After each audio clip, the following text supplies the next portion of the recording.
রাগের মাথায় আপনি সন্তানকে বললেন তুই মর, ফেরেশতারা বলল আমিন। তোর ভবিষ্যৎ অন্ধকার, ফেরেশতারা বলল আমিন। রেগে মেগে আপনি আপনার মেয়েকে বললেন জীবনেও তোর কপালে স্বামীর ভাত জুটবে না, ফেরেশতারা আবারও বলল আমিন।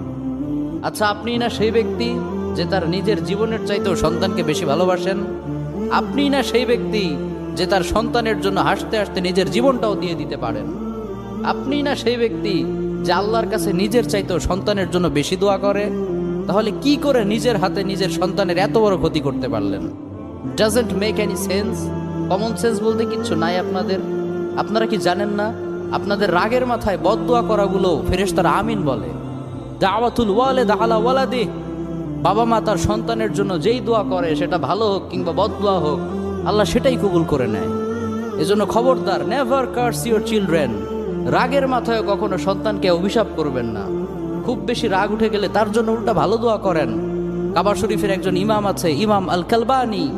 তার মায়ের যখন প্রচন্ড পরিমাণে রাগ উঠে যেত, সে তার ছোট্ট